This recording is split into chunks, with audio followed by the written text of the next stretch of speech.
শাহরুখ খানের জন্য একবার মুম্বাই শত শত বিয়ে স্থগিত হয়ে যায়, কিন্তু কেন এমনটা ঘটেছিল সেটা জানতে আপনাকে পিছিয়ে যেতে হবে আরও 24 বছর আগে। 2001 সালে প্রেক্ষাগৃহে মুক্তি পায় শাহরুখ খান অভিনীত সঞ্জয় লীলা বানশালী পরিচালিত সিনেমা দেবদাস। বিয়ে পেছানো সংক্রান্ত ঘটনার সঙ্গে এই সিনেমার যোগ আছে। সঞ্জয় লীলা বনশালীর একটি ছবির জন্য মুম্বাইয়ের মতো শহরে শত শত বিয়ে পিছিয়ে যেতে বাধ্য হয়েছিল। তাহলে ভাবুন সেই ছবির প্রোডাকশন কি বিশাল আকার ছিল।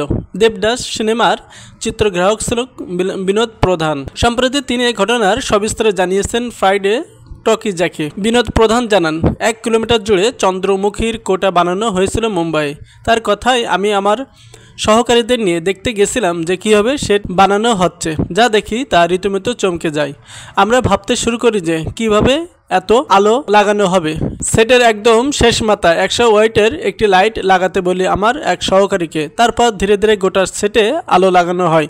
মুম্বাইয়ের যত জেনারেটর ছিল সব ব্যবহার করে ফেলি সেই সেটের জন্য। বিনোদ প্রধান এদিন আরও জানান, এটার জন্য বহু বিয়ে পিছিয়ে গিয়েছিল। আমরাই সব জেনারেটর ব্যবহার করে ফেলেছিলাম। জায়গাটা এতটাই বড় ছিল যে আমাদের প্রচুর জেনারেটর ব্যবহার করতে হয়েছিল। ওরা আমাকে বলেছিল যে, বিনোদজি, আপনি এত জেনারেটর ব্যবহার করেছেন যে বহু মানুষ বিয়ে পিছিয়ে দিতে বাধ্য হয়েছে, কারণ সেসব বিয়েতে ব্যবহার করার মতো কোনো জেনারেটর আর ছিল না। দেবদাস ছবিটি তৈরি হয়েছিল শরৎচন্দ্র চট্টোপাধ্যায়ের একই নামের উপন্যাস অবলম্বনে। শাহরুখ ছাড়াও এই ছবিতে ছিলেন ঐশ্বরিয়া রায় বচ্চন ও মাধুরী দীক্ষিত। ছবিটি সেই সময় 50 কোটি টাকা রুপি বাজেটে বানানো হয়েছিল। 2002 সালে জুন মাসে মুক্তি পায় ছবিটি।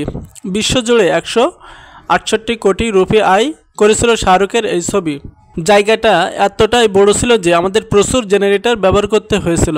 ওরা আমাকে বলেছিল যে, বিনোদজি, আপনি এত জেনারেটর ব্যবহার করেছেন যে বহু মানুষ বিয়ে পিছিয়ে দিতে বাধ্য হয়েছে, কারণ সেসব বিয়েতে ব্যবহার করার মতো কোনো জেনারেটর আর ছিল না।